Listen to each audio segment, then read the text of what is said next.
Welcome to the Port Charles Update with your hosts, Mish and Mel.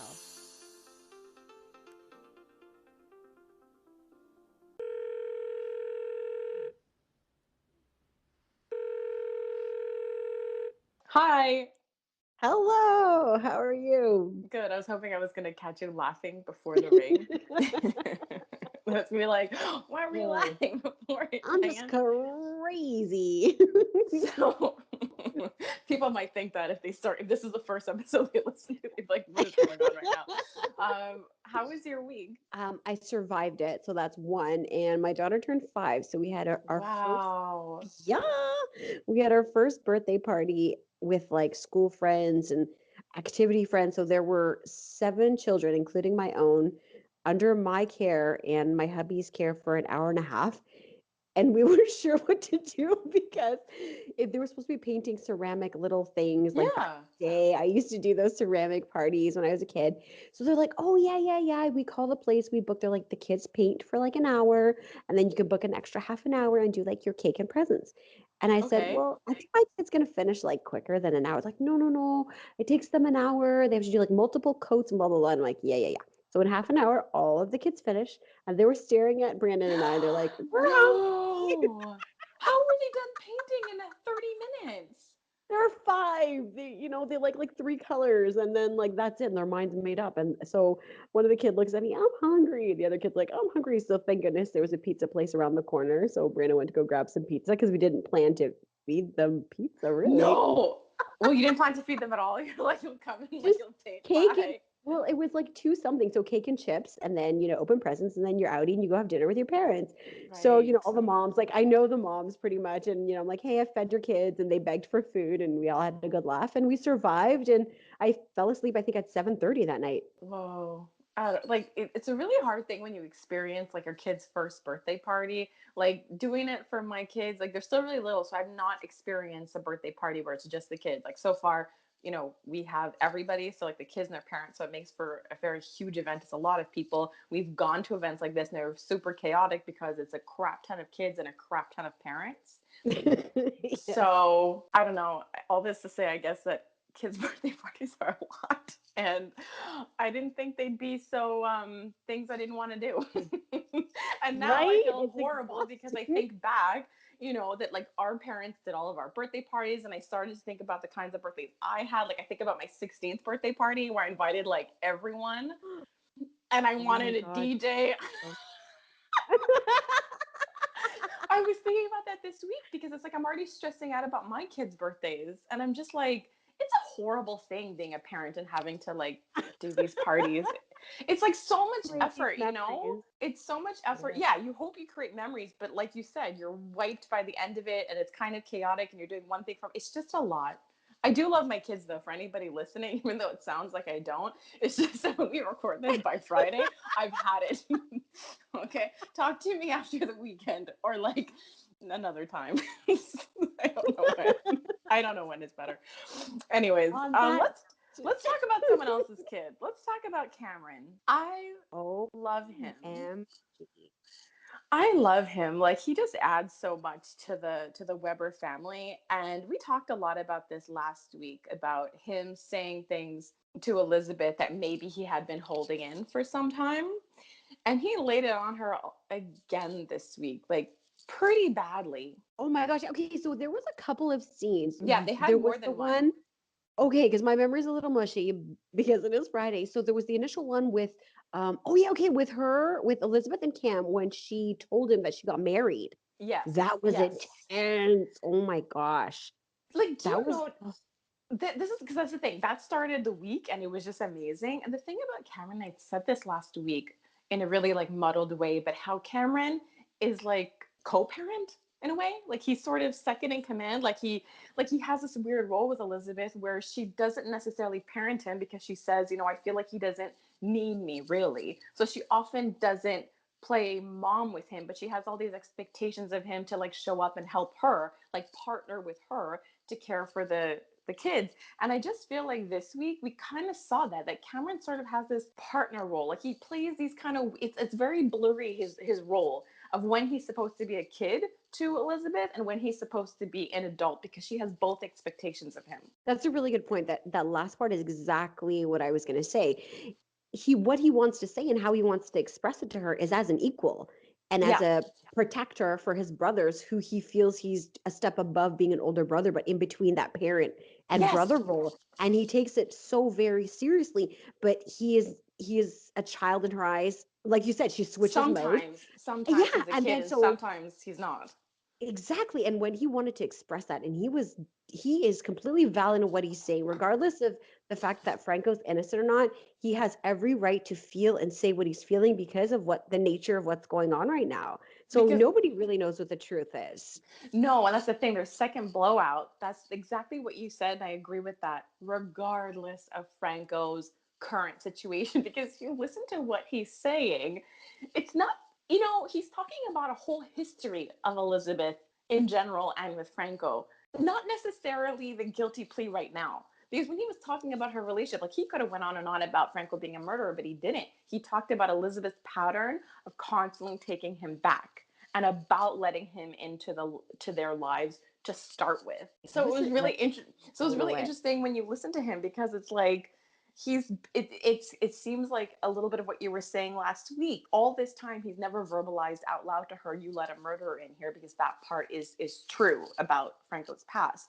But you're seeing it again now. Like the things that he's saying, they seem to carry a lot of heavy weight. And I feel like regardless of Franco's situation, it sort of still stands what he's saying. And I it's just interesting. agree. It's just interesting because remember, they aged him. So like for the longest time, Elizabeth's kids were little, and then she had this separate life, and we got to see her separate life. Randomly, they aged Cameron, and Cameron is bigger while she's dating Franco. But it's really funny because we don't know what he's really picked up from his life or what he's learned from everything he's seen in his house. And the funny thing is that Carly sort of started this. The whole like volunteer drive thing when she got into the fight with Franco, and she started saying this was about the stealing thing between Cameron and Joss, and Yes. then she started to be concerned that Elizabeth would take her animosity toward Carly out on Jocelyn. But then Carly threw the dig saying, maybe Cameron is fed up of the revolving doors of temporary daddies and he's just had enough. And it was super Oh. insightful, but I feel like we're watching it play out now. And when Drew was there and he even kind of spoke back to Drew, it kind of looks like he's fed up. And it just looks like, Cameron in his mind, it doesn't seem like he feels he has parents, period. That is oh my gosh, exactly, exactly. So he's in charge now. He is definitely, you can see that he is fed up with everything that's going on. The way he spoke to Drew really surprised me, and the way he was addressing his mom in front of Drew, that took it to the next level. So every that first scene was just like laying the groundwork with him and his mom, and then when Drew came into the scene, it really solidified his role in his family and who he is to them. Because then he just walked out of Oh. the house and left. Yeah, she didn't say anything. Whereas No. other times he walks in the house and the first thing she does is, "Where were you?" or "Curfew." So that's what I mean. She moms him sometimes and others no. So there's just like an inconsistent relationship there, but I still find it super fascinating because it's kind of like everything that happened with Carly and Sunny. They live this life. They made all these bad choices, but then you have kids and all of a sudden they grow up and you have to answer to them. Carly and Sunny had to answer to Michael for everything they did to AJ. And it's just interesting because Elizabeth's had her history, she's dated, and she's had her own life. But now her son has been aged, he's grown up, and it's almost Mhm. like she has to kind of answer for her choices because now he's old enough to articulate, hey, some of the things and choices you made have actually impacted me, and I've had to deal with the consequences of some of this. And it kind of goes back to what we were saying. Like, I enjoy Elizabeth's interactions with her family. And So here's much. another layer to what she's going to have to deal with and how she's going to have to dig deep and explain why she's made the choices she's made, like you said, and why she is who she is and how she continues to take care of her family. So I like where this is going and that we're going to keep peeling away at her story and how it affects everything based on her decisions in the past. And I do think that like there is room for her to be a bit more open with Cameron. Like Carly is really open with Joss, and I know we always made that comparison, but I do feel like the way this show is, they do kind of pit them against one another, parenting wise, because their Yes. kids are the same age and all that, and the way the scenes are. But I just think that Elizabeth has had such, I don't know, like a crazy past, just like every other character on the show. So I think like this is the time that she might be want to be honest about her life. You know what I mean? Like she tried to hide the fact that she made bad choices. But why don't you talk about that part of you? Because Exactly what you if learned. if she tapped into that part of herself, I feel like she would be able to connect with him a little bit more. If she just took the time to kind of remember what it's like to be a kid. Not saying that, you forget about parenting and you try to be his friend, but I just mean to have these moments of connection, like you said, to maybe rebuild whatever trust that seems to not be there right now. That's a really good point that you said that, like pulling from the past. There was the scene with Elizabeth and her BFF, sorry, in the car, her best Mm-hmm. friend. I just kind of mushed those words together in the car. And she was saying, like, remember when back in the day, Elizabeth, I used to write you notes so you could skip class. So Yeah. they are like slowly sprinkling these seeds of who Elizabeth was, how far she's come, She and was the maybe that bad will kind of girl. intertwine. But they were talking about it, I find, like a lot more now, just like in little spurts. Mm-hmm. And maybe you're right, like, having that connection point and her being honest and real with Cam and saying, like, this is how I was a kid, this is why I made the choices I made, this is what I've learned, and like connecting with him more on a human level and not this like in between place. Yeah, I think I'm really looking forward to this. I love so I look forward so much to Cameron scenes, and even Elizabeth was amazing in the scenes with him with this week. And so some people on Instagram, so Nikki W237 said it don't matter. He shouldn't talk to his mom like that, no matter how mad he is. I just think that the way he Uh, spoke to her just reflects their relationship, and I do think you might need to get messy, like as in they might need to have a lot of this conflict for them to mhm. go somewhere, because it's either their story moving forward is the idea that they do grow closer together, or who knows, they can kind of forever have this conflictual relationship. But I don't know if I really see a forever conflict between Cameron and Elizabeth, because at the end of the day they have a lot of family moments, but there might always be this background resentment that maybe he feels he has to take care of everybody. Probably, and that builds his story. Like I believe too that they Yeah, need to hash it out and then get past this. But it needs to come out because if he's waited all this time, like I don't know the timeline really of Elizabeth and Franco being together, and it's all like it's almost like word vomit. Like it's just all coming out now. it Every is. single thing he's thought the entire time, he has an opportunity to say it now. And we can't forget either, like Cameron's temperament. He's also Xander's son. And at the Pretty Pixie on Twitter reminds us of this. She says, I absolutely love when Cameron's passion is showcased. He reacts exactly how Xander, his father, would have reacted. Xander's frustrations always led him to act out. Cam has that same tendency of doing the wrong things for the right reasons. Seeing that similarity is gratifying. And that's what's amazing about watching a soap Oh, opera, is that there's so many generations that come before it, and you have a lot of that past trickling down into the present, and it's always nice to see the past reflected in the new characters that are brought in. oh my gosh, And that's amazing. yeah, and so Marshall Shelley underscore Shelley said, even though I know Franco's innocent, and we all do, so Cam is wrong in that respect. Kudos to Cam for speaking up. Liz is making decisions. Oh, this is kind of funny. Liz is making decisions off her intuition.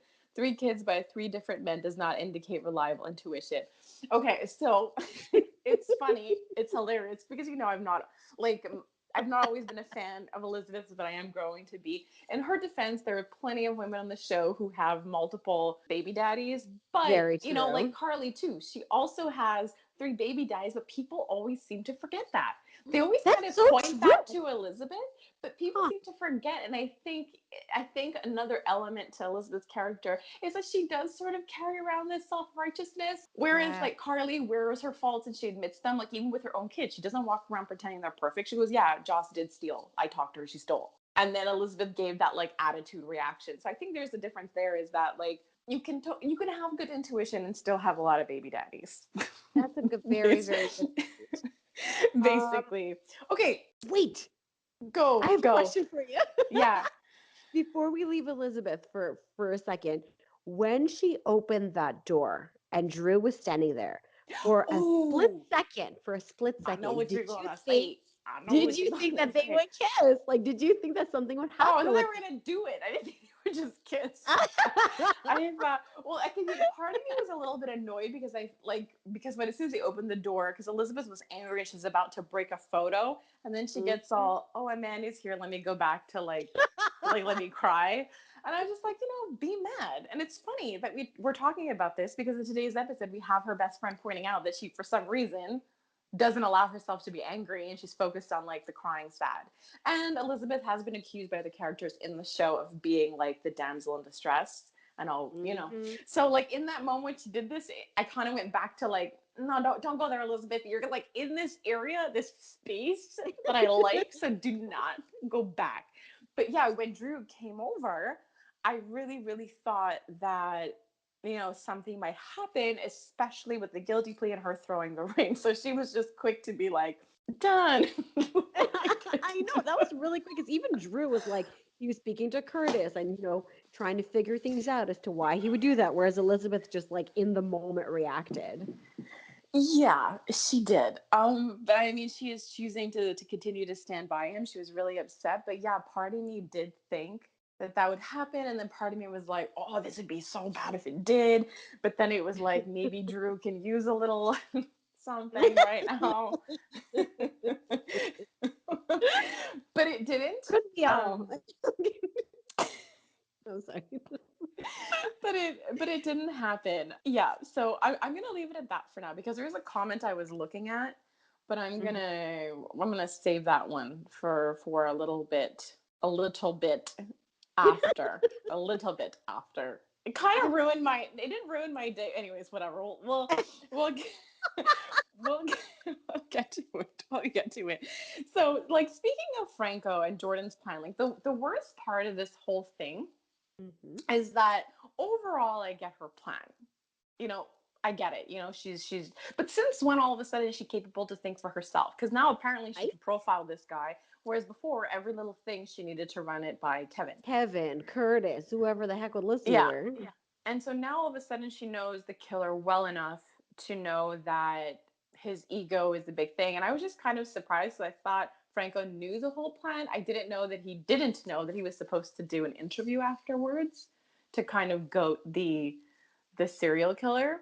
But the thing about this whole plan is that the PCPD never solves anything, and it just kind of like I feel bad. I know people are kind of like maybe hating on Jordan or just annoyed with the whole situation, but I kind of feel bad because this whole plan is going to be put in place, and I think it's very unlikely that her plan will be what results in finding Ryan. So I 1000% agree. My theory is that maybe Franco's going to hear something through the vents. I really he's gonna like, save himself. you Like know, everybody who's been yes. accused, they've all had to save themselves. Yeah, it's going to be sad for Jordan. But I just like how Franco responds because I feel like he speaks on behalf of the audience. But I have to say this one thing about Franco. I know it's really upsetting to watch him like, it looks like he's losing a lot after pleading Yes. guilty and all the reactions, Elizabeth reaction, he's afraid he's gonna lose her. But at the same time, I was thinking, the thing about him agreeing to plead guilty, I think really shows and validates how much he's changed because he's willing to Ooh. sacrifice anything, including the life he's built, the life he's worked for, the woman he loves, simply to do the right thing. That is oh my gosh, such a very good point because we were talking about his journey, I think it was last week or maybe the week before, and how it's so weird to think about what his character did before because he Yeah. has such a great place as, a father figure with Elizabeth's boys, and he's so supportive towards her, and he really carries the weight in that relationship on so many levels. And yeah, Mhm. that's so true. Hmm. So hopefully that will count for something when the I think truth it comes out. And will. it doesn't look like Elizabeth's going to stray while he's gone because I think Drew might be a little bit incapacitated. So Oh I my don't think they're I don't think they're going to be able to do it while Franco is in jail. But there is one thing I do want to say about Drew and Cameron actually is that we talked last week about the possibility of Drew playing the role for Cameron that Franco played for Kiki, and I'm thinking that if Drew can still stand by Cameron, because I think that's what he needs, despite how he behaves, I think that would be so meaningful for Cameron because I don't think he knows what it's like to have that kind of a father figure in his life and stable. And I think if Drew can do that, it would really prove him wrong that he doesn't have to kind of do everything on his own. Even though he has his mom, I just think that that comment Carly made months ago about the revolving door of temporary daddies might be something that sticks with Cameron that makes him feel like there is no one I have to take care of myself, despite the reality that his mother is there. But it's just that in his reality, he feels he has to protect her. So I think it would be a Ooh. really big deal if Drew continues to show up at clearly the most awkward moments the most awkward and intimate of parenting Weber moments. He keeps showing up. So I think if he can keep doing that for Cameron, it would be really cool to see where that relationship would go. But the whole Franco trial was just a lot of amazing. You know, we have like Lulu, who's just so self-righteous and who's just like, I'm right, which is so funny. Like, I mean, again, it's not her fault that she believes what she believes, but this it's just that it's going to hit her so hard. Like somebody else might be like, oh my gosh, this is really bad, but Lulu hates being wrong. So this is terrible for her. So even funnier is just her going up to Elizabeth and Elizabeth dismissing her. I was actually surprised that interaction was so brief. And even more unexpected was Scott, who turned around and shooed her away super aggressively, which was hilarious. We were just like, go away, Lulu. And that was really funny. And it was in that moment that I had remembered something that someone else actually talked about on Twitter. And I think it's super important to bring up. So, the thing about Lulu and Scott in particular is that, so this is from at Catherine W25 on Twitter. So, when Scotty told Lulu to go away, I LOL'd so hard. Also, didn't she kill his son Logan? Which she did do. Lulu did kill Scott's son. Oh, MG. So in that moment, I mean, we know that Franco didn't actually harm Lulu. So Right. a lot of, I think, happening in that scene that would lead Scott in that moment to like not care about Lulu.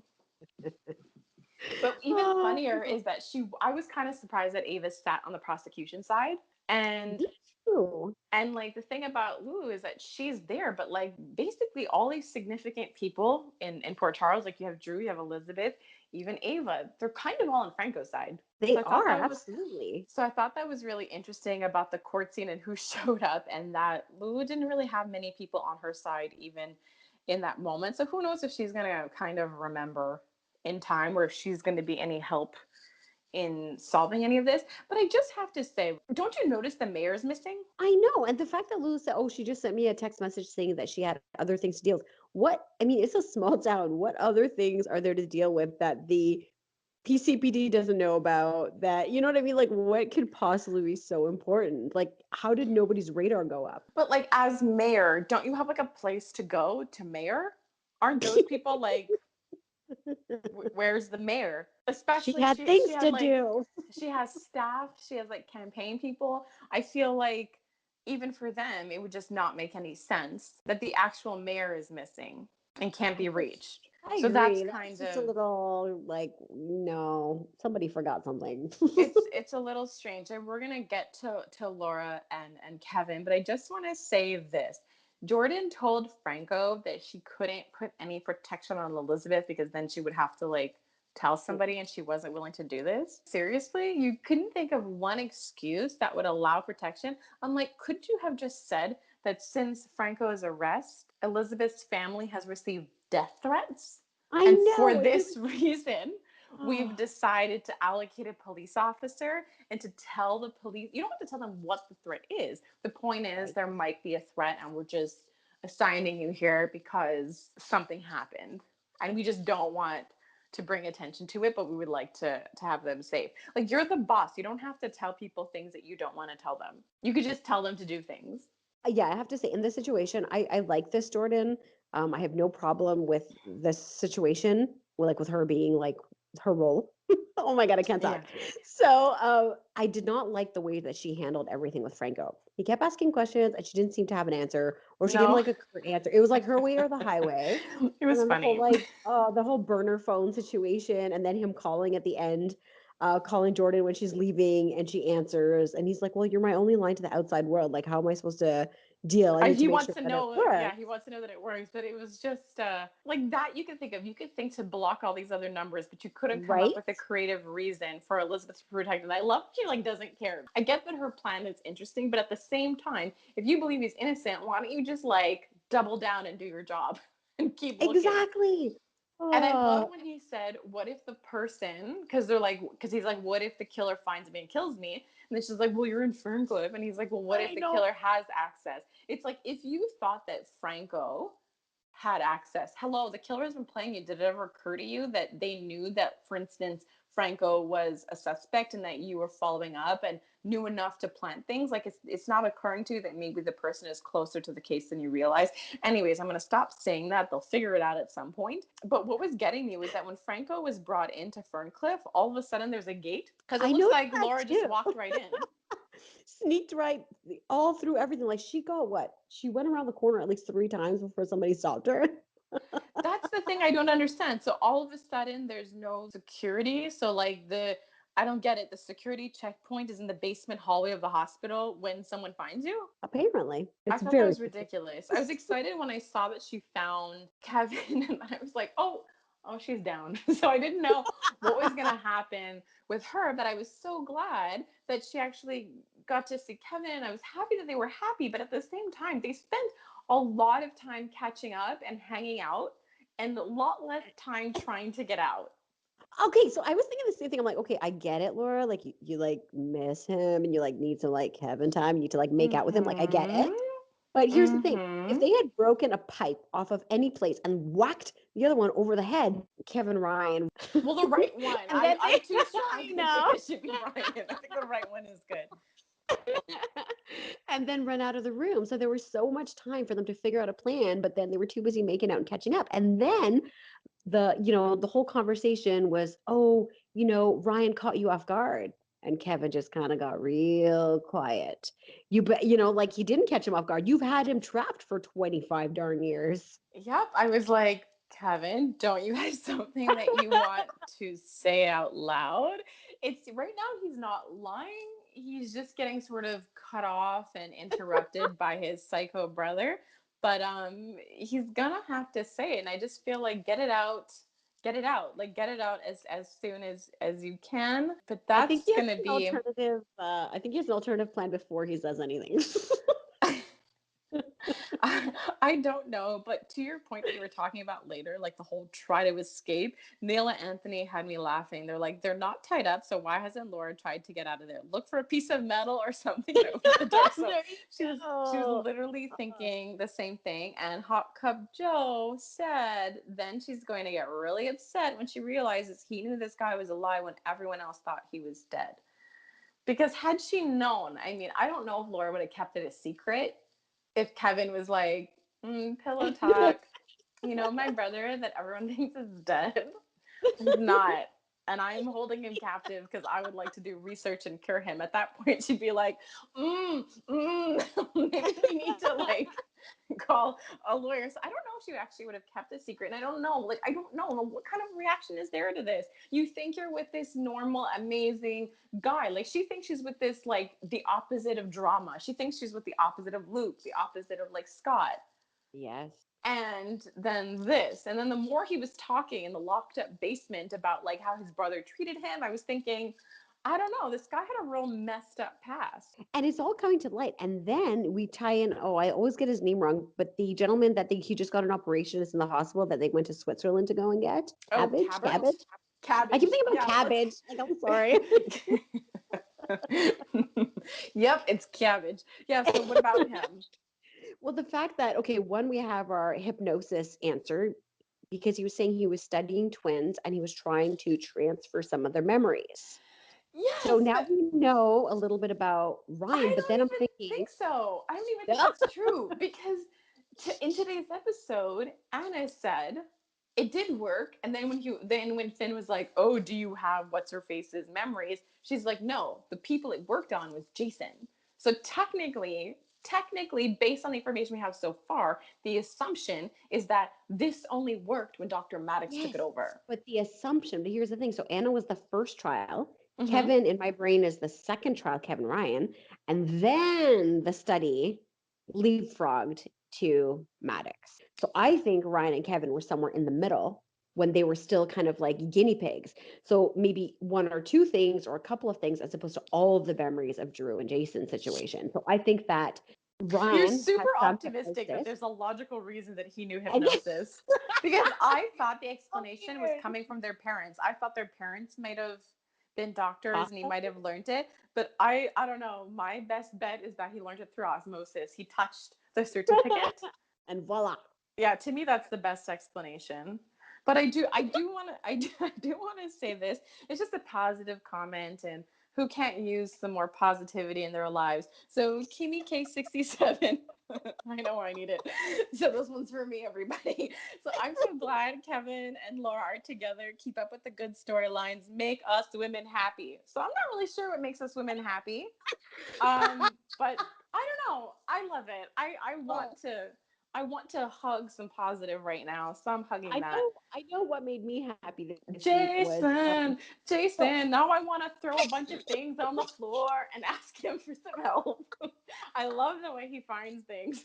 oh my god, that was so funny. I was like crying because I'm like, hey, what's happening? What's happening? Oh my god, they're making out. Oh, this is great. It was super great. I mean, it's super fun to like hide and sneak around, but like the whole Shiloh thing just Oh, bothers me. There's no like you can't just keep investigating him. Like I okay, obviously it's different. Her sister's involved, so I understand why she wants to speed things up, and the closer she gets to him, the faster she might find something. But this mystery road trip, like I'm sorry, it doesn't matter that you run a cult or that you do community work. When a stranger is like, I want to take you to like a mystery location. I know you don't trust me, but let's do it. I'm just like, ew. Like all I can write in my notes about him is ew. And so for this reason, I want to say this comment by MB Poupe. She wrote, I do not trust Shiloh. And I think it's so eloquent because all I can mutter about him is ill. Every time his storyline comes on and he's present, I can't even bring myself to say anything. And even today, when he told Sam, I'm assuming it's good for you to stay overnight because you told me your kids are being babysat. I was that was so messed angry. up. I was like, who are you to decide what is best for her children? How do you know they don't have swimming in the morning? How do you Oh know my that they don't have god. somewhere to be and that she needs to be there? What if one of them has a fever? I was like, excuse me? Oh, he's making me angry. Oh yeah, You? he makes me so angry, like deep in my gut when it's like stranger danger. Like, tell me where we're going. Yes. Doesn't matter. It's none of your business who's watching my kid. The fact is, I need to know where I'm going. I'm a grown up. I need to know when I need to back. I'm a mother. Do not tell me what I can and cannot do. I was just like, livid, but Right? it goes to show, but it really goes to show the kind of women, men, people that he can suck into a cult. It's so easy. It's like they're lonely. They need somebody to take Yeah. control of their lives. Like it's very obvious as to how he manipulates people. But seeing a strong woman like Sam and how we feel because we are strong women, and hearing somebody speak to her in that manner was driving me insane. Yeah, it made me really, really angry. And I'm kind of happy we got a bit of a nugget this week. So what I'm understanding so far is that Shiloh potentially killed somebody who tried to leave the cult and that somebody else in the cult stepped up and took the blame. I like that. Because so far we didn't really have anything. We know he's creepy, but we didn't know what the deal was. So, and last week we were asking, please give us a nugget, some information about him, just so we can kind of continue to follow this story. So I was kind of really happy to have that news. It's not great news, obviously, for the dead guy or the No. person who had to confess, but I like that we're establishing a pattern. So now we can be way more confident that Daisy wasn't so kind of enamored by Shiloh that she took the lead and did this whole thing to Sam, that he's the one who was really truly behind it. So I think, to me at least, it gives us more in terms of why Shiloh's so bad and how is he bad. So I like that we have a little bit of information about him right now. I agree. Do you want to take this somewhere like the floating rib next? I do, but I have to I have to read I was something like, really I have to read something you really go funny. for it. So Mikey says what 81 had this to say, because we were talking, this whole thing started about like Jason and Sam on the pier. So they go, why do people go to this creepy pier? It doesn't make any sense. It's like the hub of this town. Griffin jogs through here. People come here to think. It's the launch for the Cassadine Island, I think. Jason popped up here after getting stuck in that shaft. Really? So I don't know, because to me, I'm just thinking in any city or town, like the pier is really sort of at the edge and not really close to anything. But in Port Yes. Charles, everything is close. Like you can be having this fancy glass of champagne at the Metro Court and then run to an insane asylum that apparently is like 2 minutes away, get a divorce, and come back. So I don't know. maybe it She was is a still tourist. sipping on the same cup of wine. Yeah, so I I don't know what to tell you, but it sounds like that pier is really exciting. And if Jason is hanging out there to help me find my things, you're gonna find me there real soon. And one thing I'm really happy that Sam like was super like willing to have Jason follow and to have the GPS put on her phone. I was really happy about that. And Morlock.Debbie said, at least have a backup plan, have Jason go and stay out of sight, something anyway. So she got her wish, and we all got our wish. So we know that Jason's the backup plan, and we'll get to that backup plan. We will, I Absolutely. promise. We will indeed. Okay, so I love that you mentioned the floating rib, aka Charlie's is closed this week, and everybody OMG. went So there. the usual suspects, Brad, Michael, Willow, Willow. Baby. No, Baby wasn't there. Julian, Alexis. Oh my gosh, Julian and Alexis. Well, no, Alexis is really sad. Like She's, it made me it's cringe. so sad. Like it's so cringeworthy. As was Michael's date, as was Alexis telling Michael how Oh, handsome he looked, and as was yeah. Michael's reaction to Alexis telling him he looked really handsome. I was like, I know they've had like a relationship. Obviously, they're kind of sort of family, but I was like, all right, Alexis, you're already in like the sad the sad zone. So let's not dive too deep now. Okay, I felt back like off that of Michael. wasn't. Yeah, I felt like that wasn't supposed to be on camera. Like it was so like funny and cute. Like I just felt like it was their silly banter that they just kept because it was so like out of character for the But both of you're them. You know? right. Her say, because it's true, of all things for her to say to him, she doesn't usually talk to him like that. They're way more serious, these two, and they interact. And even Michael's response is extremely playful, but there was no playfulness in his date. That was like the worst date ever. She was so rude. She was like on her phone. And I'm just sorry, Michael. You're a CEO. You're telling me your assistant can't find you an app for rich folk? That's what I was thinking too. Like there has to be a better dating app than whatever the heck he was on in Port Charles. But I liked that they brought in, like we talk about this all the time, a little bit of a real world snippet because I have single friends at work and they tell me about their dating experiences and it's not good out there. Not good. No, that's what I hear. So I think that was a real good picture and example of delusion too, because she's like, "Oh, this is going super great. I want you to call me because I want to give you a full date." And I'm just like, what about his face right now tells you that he's gonna call you? I'm like, don't hold your breath. And even worse was when she was all up in Alexis's therapist's face, being like, "Haven't Yes. we chatted? You've messaged me." I'm like, oh, I don't like Gross. this floating rib night. I don't like it. I don't like it at all. The cute interaction. I really loved Willow and Chase, and Me that he was telling too. her about his singing karaoke, and that she looked it up on her phone. I thought it was so perfect. I loved it. That's a more real world moment because 100% Yes. you would have Googled to find this televised annual charity event that Hmm. everyone participates in. Nurses ball. So We I would like make that. great commentary people at the I nurses. know. It'd be amazing if we get to go there and be the Ball. media of Port Charles who get to be in the background and like talk about everybody. That would be so cool. Please make that happen. And Woo. so Michael managed to steal a moment with Willow. Well, Yes. Willow laid one hell of a kiss on Chase, so I don't really think she's I don't Chase is in. Just Were you thinking about that kiss, or were you thinking about? well, I'm just saying, like, because you're kind of wondering, like, we know Michael is obviously wants Willow, but I don't see anything there anymore because there was a point where when you saw Willow with Michael, you're thinking, oh, like maybe like this is a love triangle, but like it's not a love triangle like at all. No. Like Chase is with Willow and Michael just went to say hello and she's kissing Chase. So And sorry, Michael. I really like though the Michael and Chase friendship, and I hope that I that develops do. more. I Yeah. do. I love them so much together. He needs I was about to say Michael needs a fun friend, but so does Chase because like he's Really? fun, Yeah, but he's totally. also kind of stiff. So it's like they're a funny pair. They're definitely a funny pair. They really should be best friends. But I just the thing is, I was wondering like where is Nurse Francesca that he had dated? I don't know. Because she was interesting, and I mean, I'm sure she'd be happier to know that he's in a better place Oh, well, and maybe they that need to bring her his back. ex-girlfriend's in jail, so that's also a plus. because Nell kind of interrupted their date, and at which point they decided to no longer see each other. So yeah, I kind of wish Francesca was still on the show because that would be interesting because she was kind of cool. Like she didn't look like a damsel in distress. Like she had her own thing going on, and that would have been interesting. Yes, because that would have been different for Michael just to have a woman who's like normal. Yeah.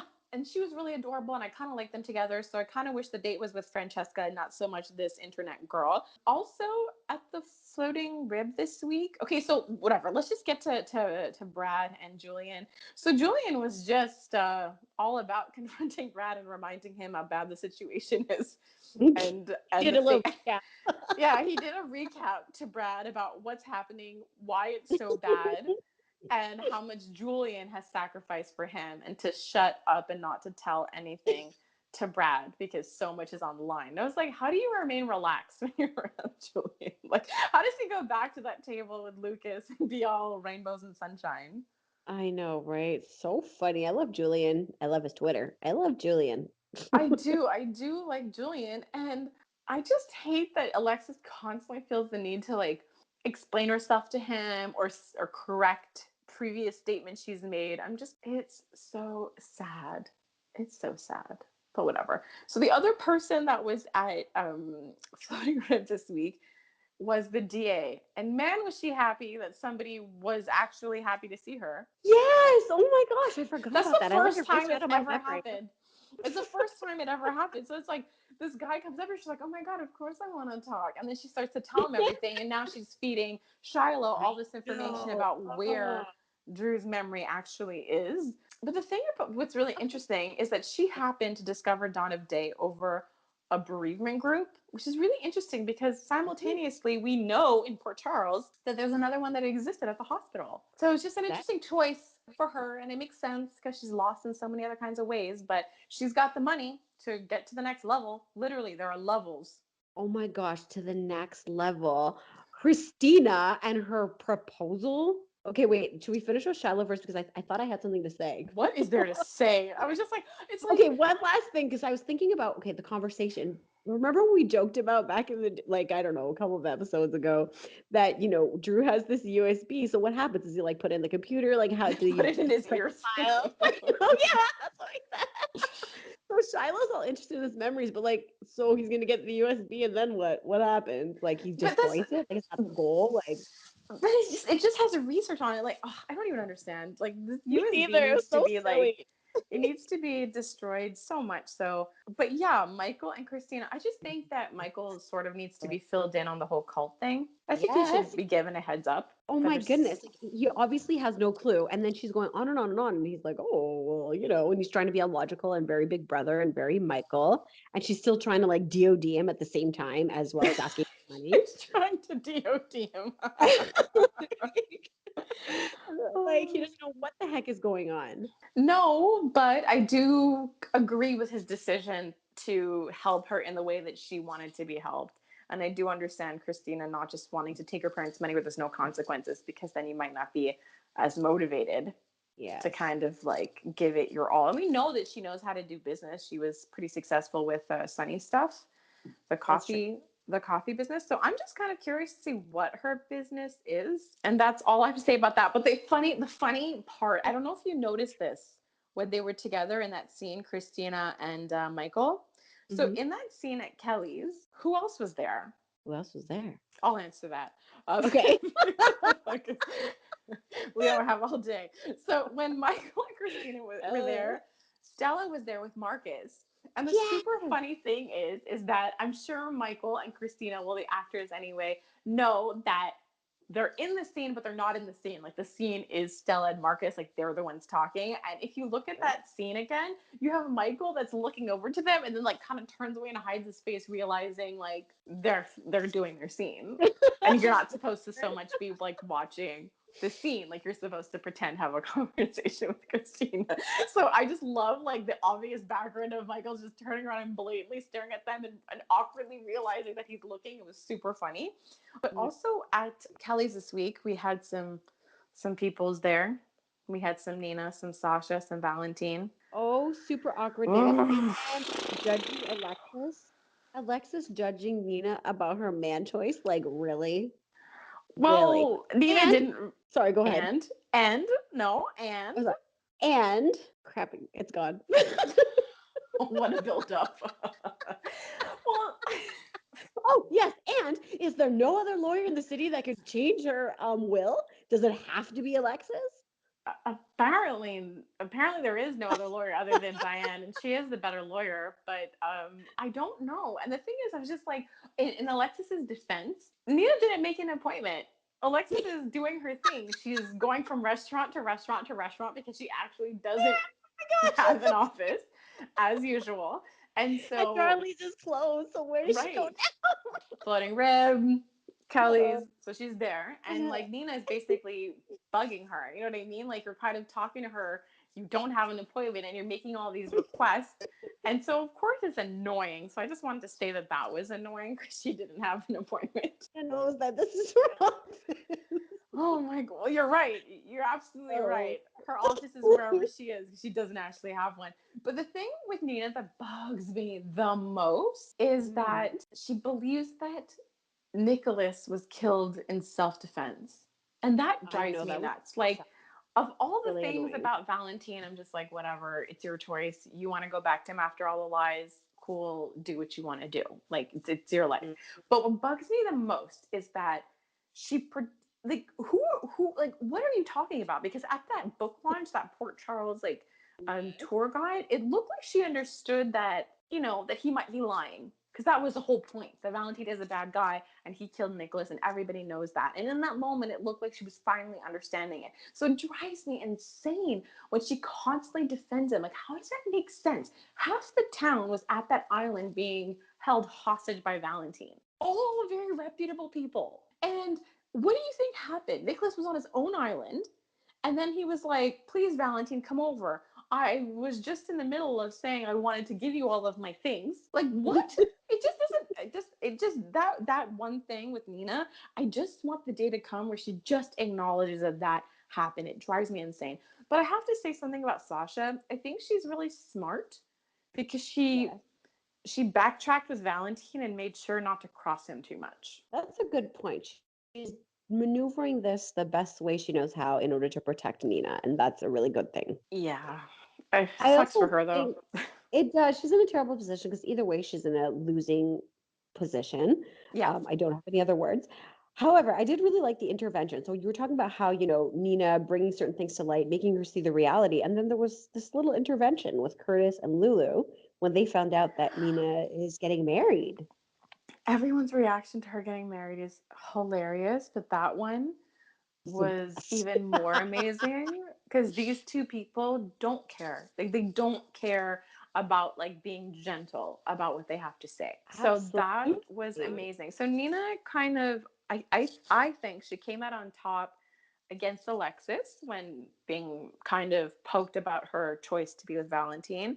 And I think she kind of won that battle with Lulu when she threw in the fact that, by the way, I think you're wrong about Franco and you're making a mistake. That was that's true. When she said that, I was like, damn, girl, you really know how to like do this thing. Um, so that was really good. And then like we talk about Nina and the funny part. So, I don't like the whole like her denial about Valentine and how she's making these decisions. What I did think was kind of like crazy Nina is the fact that she decided it was a good idea to surprise Lulu in the dark in her I house. know. I was like, really, really, woman? Like, this is the best thing you could have done? That was not good. That was not Not good. cool. But before they walked into the house and they were outside, I just have to poke at this like one more time because I think it's really funny. When Lulu says to Curtis, "You doubt me?" And I'm just like, oh my God, you're gonna hate this. Like the only way that I think would make the hurt of being wrong less bad is if she remembers the truth. In time though. Like not after, but like in time. That's a very, very good point. Yeah, if she remembers on her own and is able to let somebody know and alert the authorities to be part of all of this, coming to a close, then she'll be okay. If not, she will be going to therapy forever because of Oh man. And it's not even gonna be because of the attack. It's gonna be like I was wrong and everyone's saying I made a mistake and it's so horrible. And the worst part is that it looks like Dante is coming home soon. And there's pictures on Twitter, I mean on Instagram and Twitter of them together, of Dante on set with Lulu. So the thing about that that's really interesting is we know that Dante went rogue. So I'm so curious about his mental state when he comes home. But another thing, if he does stay, that's on my mind, is just that in Dante Lulu world, he knows her well enough to kind of hold back about pointing out any mistakes or anything like that.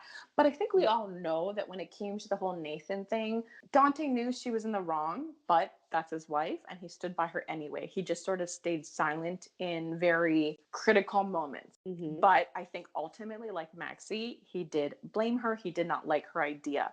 So then, coming off the heels of that, she made a mistake. She pointed the finger at Michael.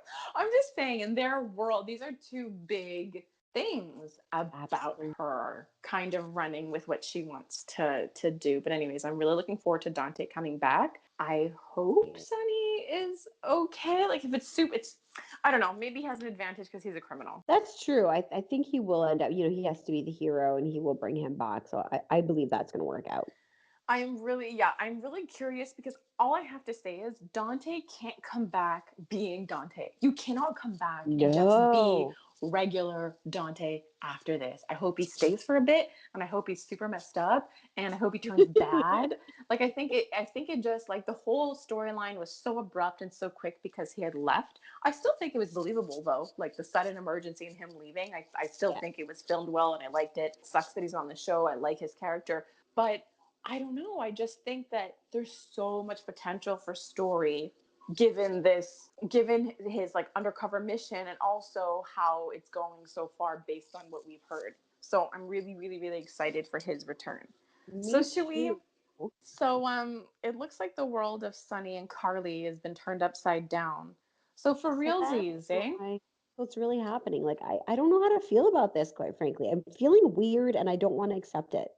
Okay, so this is what I have to say. I had all this like interesting like thoughts going through my mind being like what does this mean in their life so far, because it's not like their family is short on drama in any way, and having a baby now, it's not so much about like Sunny and Carly and the fact that they're grandparents or anything like that. It's more how does this bring like push the story forward of the Yes. Corinthos family. And so I was thinking, okay, maybe this has something to do with Michael's baby. Maybe the birth of her baby has something to do with like maybe this is how Michael's baby is going to come out. Maybe there'll be a medical emergency and maybe her baby saves Michael baby and they're somehow going to be linked or something like that. But then I went on the Instagram Oh goodness. and somebody made a comment that was so good and so insightful that I was just like, I'm upset because it's so good and I believe them, that I think it could be true, that it Because you makes me believe feel everything. I do because I'm gullible. Find me, DOD. And and I just feel like I read a spoiler. And you know I don't like reading spoilers for Oh. General Hospital. So this was Do Chunkleberry 61, Yahoo said. Well, I know why they're bringing Jax back. The teens are going to be in a wreck, and Joss gets hurt really bad, and that's how they find out that Carly is pregnant. Somehow, the baby will save her life, and that makes Sunny and Carly fight, and he will sleep with the DA. It's the D part that really pushed me over the edge. And I was super Wow. upset because I'm like, you are right. That was really well thought out. And meanwhile, I'm all like hypothesizing, like, ooh, Damn. what does this mean for the family? And maybe it's Michael's baby. But this seems to be more on the money because it's true. What would bring Jax back now? I mean, I just figured he'd come back to support Joss, but obviously an accident would be, because that's what I was scared about this week. So many people were getting into cars. Like Jason was Right? supposed to follow Sam. Sam was getting in the car. The teenagers were going on this like road trip. Elizabeth sat in her car. Drew was in a car. We'll get to that. But Yeah. That was yeah, making me so nervous, all the car stuff. And like, all the car stuff. absolutely. Okay, that comment, it has me like reeling a little bit, and I need Yeah, to so like what do just you think? down. Process it with I'm me. processing. It's simmering. So it is very, very well thought out. And I can see, like you said, like Jax, there's been a lot of things that's gone down. Why would he need to go there unless something's happening to his daughter? So that is very Right. believable. That is very believable. How Carly being stressed out and her having to keep her stress level down. that can also be a determining factor of, them finding out is, why does she, if she faints or, by hearing this and the doctors keep telling her to like lower your stress level, blah, blah, blah. That might be a reason it's coming out, but I don't necessarily think it's going to save Joss. The girl has been through enough like Right? stuff. Some hope, because that's the thing. Then there's like less time for her and Oscars. That's my hope. But it was a really super well thought out Oh, yeah. That was amazing. idea. Because that's the thing I was thinking. Like, even if Carly has like this health issue, I guess I was just kind of wondering again, like, how does this push this forward? Is this just like another added drama? And then in the back of my mind, I was thinking, is she pregnant for real life? And they wrote this in because she could have just worn a big purse for a while. Ooh, Um, I wonder. yeah, so I guess we're going to see what this baby means. But because of that hypothesis that that person said, now I'm wondering, this baby supposedly exists because the ultrasound said so. Um, Right. but I'm not sure we're gonna like really get to this. This baby will become a character. I'm guessing this baby might just be something that helps push some other stories along. I don't know if this baby will actually make it to term. I know. That's what I'm thinking too. So I'm interested to see how Because it's so going to far, play all out. the babies have, like recently, like True. everybody who was pregnant, because usually when you have more than one pregnancy, So sometimes not all the babies make it when there's a lot of pregnancies at the same time. that's a really good point. Something is So bound to happen, just like when they're showing all the cards. So I just have to say, like, Joss had a real teen moment because Carly was beyond understanding when she told her mother to be reasonable. I'm like, can you be Yes. reasonable, Joss? And I'm like, she's willing to kind of take you. I was kind of wondering this though. Like, they're super rich and they have the luxury of drivers, Hmm. jets, bodyguards, and people who do what they want. I'm just saying, at the very least, couldn't you have sent some bodyguards and a driver? That way, none of the kids were driving. They have somebody who will watch them from afar. And That would have maybe been the that, ultimate. Like, they can go in a big like stretch Hummer and like hang out and have like security, or is it just the fact of like an old school teen trip? I guess, but it's not a good idea because I'm just like, you think Carly's being unreasonable? You want an inexperienced driver to take a long Right. distance road trip with your boyfriend who's dying and who could have a seizure. And you're like, well, we'll just take him to the hospital if he has one. And it's just like, again, you're in a place you don't know, whatever. You don't know, like, you know what I mean? Like, he has his doctors here who understand. Like, haven't you learned anything? You went in a hole and he had a seizure in the hole and you said you learned your lesson. And now you're like, let's go away really far where something bad can happen again. I'm just like such a teen moment. And I just have to Hmm. say this. It's just like, I'm sorry, Joss. Like, you were frustrated for like a legitimate like teen moment. You were having a teen moment. And the fact that you were gonna go behind Kim's back after everything, I know. really? Really? Kind of like pushing it. Brutal. But I'm sorry, what Joss went through, how is that equivalent to what Cameron went through?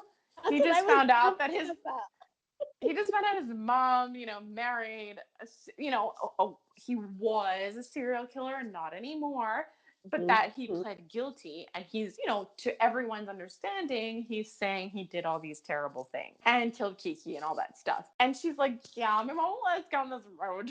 I'm like, it's really not the same thing, Joss. And part of me kind of wished that, like, and I get it, the teens have their own thing, and I love Carly's reactions to everything are just freaking priceless. Like the way she's staring at Jaws, she's spying on Cam and them. But I don't know, like a part of me kind of would really enjoy if Cameron was just sort of like trusting of Carly also and maybe confided openly.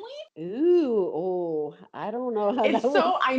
I know it's like so on the line if that were to Yes. happen. And it's just I'm used to Carly having pretty good relationships with everyone's someone. Good point. She's always sort of had some kind of relationship and been very involved. And she's like everyone's surrogate mom. Like she had like a rough go with Kiki, but ultimately they found their own relationship in their own place and she really cared for her. So if Cameron remains in Jocelyn's orbit, I find it hard to believe that there would be no relationship there at some point. I would, oh, I like what you're saying. It's just like, oh, it's messy. It's so messy, which would be so cool. So yeah, what was it that you were thinking? Well, it's thinking the same thing. The comparison with Jaws and Cam, like the level of their problems, but they're teenagers. So like, whatever, let's just go on this road trip. Anyways, we'll just leave earlier instead of we won't tell anybody. It's like, So okay. dumb. Like, I'm sorry, but it's just like, she's like, because that's the thing. She's not a teenager. She's lived so much life and she knows so much. And look at the relationship she has with her mom, where clearly she's telling her mom things that Oscar is not telling Kim. And they Yes. just have more openness. Carly is very open about her faults. And so it kind of bugged me that she's doing this because she's usually a lot more mature. Hey, they introduced Trina. So who's Trina? Well, because she talks about her a lot, but the thing is, I'm wondering, is that a long time ago, like when she first met Oscar, it was actually another character who played, another actor played Oscar when he was first introduced. And back Okay. then, I'm pretty sure her like girlfriend was Trina also, but I don't think at all it was like the same actress. But Oh, anyways, now there's a fourth. So now we kind of I have the love whole, that. that's the thing. Cameron is in a Lucky Nicholas Emily Elizabeth foursome. Yes, that's exactly what I was thinking. Sort of. It's a little, Yes. it's a weaker parallel because like who's Trina, but it's there. They're trying. Let's see Yeah. how this works out. So speaking of Carly's like reaction to stuff, like what did Kevin and Ava think? Like what did they think they'd get? Like I'm sorry, and Okay. once again, you show up to the Metro Court, fine, but you go straight to Carly. So the whole Ava Kevin proposal going to the Metro Court to celebrate, it's the whole we talked about this, and I'm not sure if you brought it up or I brought it up that they're frenemies, and Ava has nobody to discuss this with, and obviously Kevin has leached onto Ava so deep that he's doing the same damn thing. So what's the best thing to do? Go to the Metro Court, tell Carly that you're getting married, and hopefully she'll give you something for free. Like it's Everybody thinks ridiculous. that Oprah did it, they're doing it. She's like, nah. And I love how every time she says like we can refuse service, people still stay. But yeah, but I love her reaction. She's like, "Oh, what does your wife think about that?" I was like, what did you guys expect? That is super funny. But the one thing, okay, because we're GH fans, and in the past we've seen other soap operas because like mom watched them and whatnot. But Yeah. there is something that I don't think you know. Well, because if I didn't know, you didn't know. That's for sure. So, Shoot. Ava and Kevin, so the actors, were together on another soap opera as the world turns. I No. think they were like a couple. I saw Oh like my a picture gosh. on the internet, and then I was like, what's happening? This is like a super old. This is like an old picture. What's going on? So they were together on another soap at one point. So we kind of like missed a whole layer to this whole thing. Absolutely. I'm so gonna have to Google some old scenes because I Googled scenes back when I found out that Drew and the DA were a couple in another soap opera. They were a couple, okay, because I know that they came from the same Yes. soap. So it's the thing, we're totally missing it. So now it makes sense why they had like put the DA in Drew's orbit to start with. Right? To get some like, oh my Yeah. gosh. Okay, so I'm gonna have to look up this whole Keva. Ooh, that's a good couple name. I just have to say, like, I appreciate Laura trying to look out for Ava, but ultimately, like, threatening to not sign the divorce papers, like, she can't protect her in the way that she wishes she could. Because even if, let's say, because ultimately, whether you sign the papers or not, like, you sign it, her Hmm. marriage to Kevin, like Ava's marriage to Kevin, won't be legal anyway because it's like a fake identity. Absolutely. But the thing is, even if he didn't marry her, they'd still be together. And I know marriage is another like heavy step, especially for Ava because she's never been married for like before.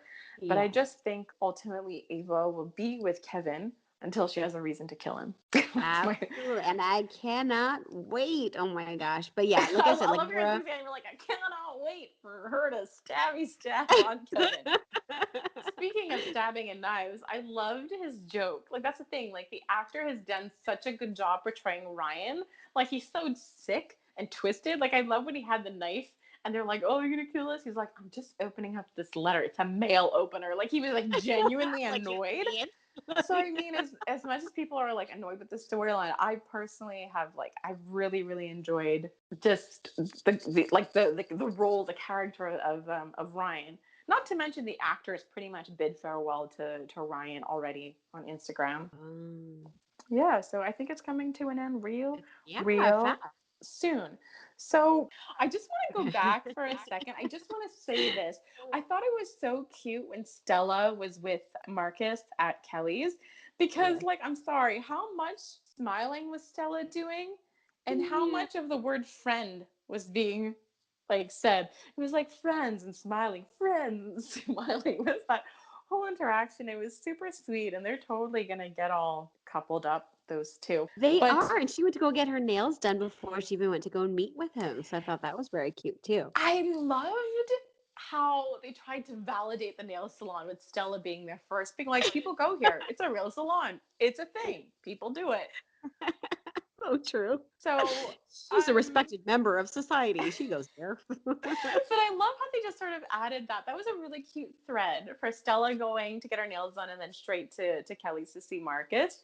So Yeah. Maxie is going ahead with her mission. She got what she needed. She got all her DNA. But did she really think she can walk into the hospital and just get a DNA test like stat? Well, if she watches soap operas like we do, we think that that's how it works. But now these two are taking a road trip. Paxi, Peter and Maxie. Aw, so cute. They're That's so their cute. He's like, did I nickname. tell you I don't have that he has like on a sports car so you can get them there faster? Yep, I'm pretty. That's what he was implying. that's that's what that was. And It I was was like, just be cheesy and safe. hilarious. Yeah. But they are super cute, and they're on this little mission. It's just like I don't know. Like I said, to me, it's really reminiscent of playing detective with Spinelli. Yes, absolutely. But this is going to be really interesting because she has Peter on her side when the truth comes out, and Peter is methodical and he understands Valentine's thinking. So part of me does wonder, like, yes, they really want to know the truth, but I want to know what they're going to do with it and how they're going to present all of this. And if they're like, I just want to know who they're going to go to first. Like, I just think it might be smart for them to go directly to Sasha and try to talk to her first. I agree because if you go straight to Nina, she's just gonna deny it. I just think it would ensue more drama. Whereas if you get more people on your side and to logically explain what happened, then it can go down in a way that's going to be substantial.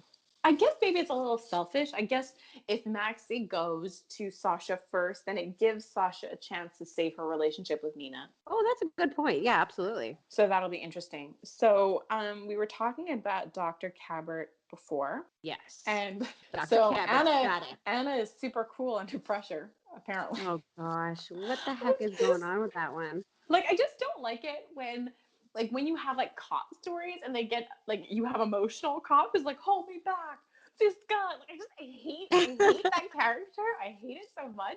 And I'm just like, oh man, Anna, get it together. Like, get it together. Stop letting him see that he's getting to you. Like, it's ridiculous. And he could But anyways, literally see you, couldn't see you. I know. And so basically now we have patient 1, 2, 3, 4, 5, and 6. So Jason was reintroduced to the show as patient 6. So this is really crazy that because Jason's been back for like how long now? And he was introduced Yeah. as this mystery patient 6. And it looks like they have this like whole storyline that they're kind of closing, which is really, really cool. Mm-hmm. So apparently you think it's super cool too. So It I'm is excited. super duper awesome. I'm No, it is excited. because I'm thinking about no, because I'm thinking about that scene and it's just kind The of replaying headaches? in my head. Which Yes, one? the way that it was filmed. So like give or take the last 5 minutes as they're going through the story, as they're explaining what's happening and you're uncovering all of this stuff, the actions that Drew's taking, the motion that Jason's going up the stairs, Jordan going into the parking lot. It was very much filmed like an old school soap opera. Like I really love the vintagey feel and angles and slow motion so it made me think of like watching soap operas with our mom and how they would film those scenes at the very end on a Friday, but very dramatic and very much the way they filmed it. And it was very like how do you say nostalgic. It was really good, but now you're making me appreciate it on a whole other level. It was really good. Like it was a very good cliffhanger Friday. And you're right, a lot for the way that the scenes were shot. Mm-hmm. But we're because I was scared. Like every time somebody's in a car, I'm scared. Like I I was scared when know. Elizabeth was sitting in her God. parked car. I was like, Mm-hmm. you saw lights, you heard other cars in the garage, and I'm like, what is going to happen?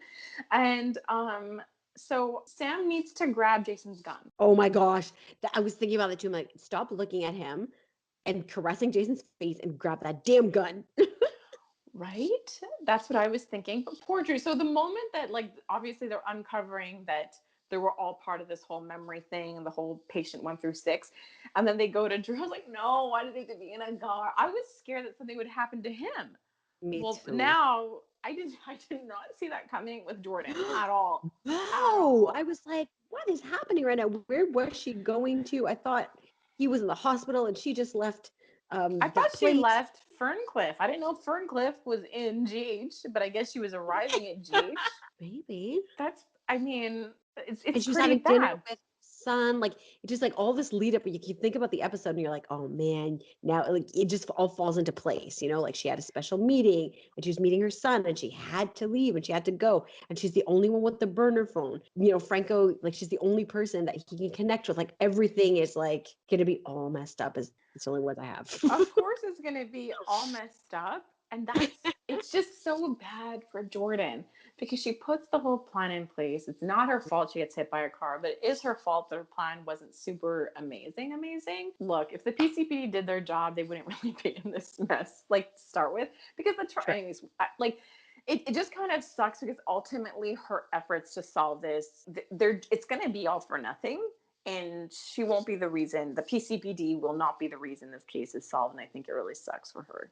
And I Curtis agree. might be commissioner, so I know he would be because a she great wouldn't one. hire him back as a cop. And imagine if he takes her job. Oh, brutal. Marriage counseling.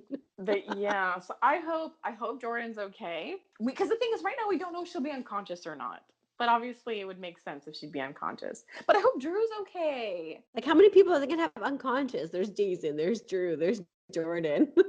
I know, but at least we know with the whole Jason and Drew thing. The point is, if you get help quick enough, like we all know that the virus will pass. You'll wake up, you'll be blind, you get an operation, you'll be all good. Anyways, it was a really epic Friday, and I'm really looking forward to Monday. I think it's going to be a good episode. Me too. I'm so excited. But I do want to enjoy all of Saturday and all of Sunday because it's the weekend. Oh yes, so enjoy your weekend, and everybody listening, have fun on your weekend too. Yes. Bye. Bye.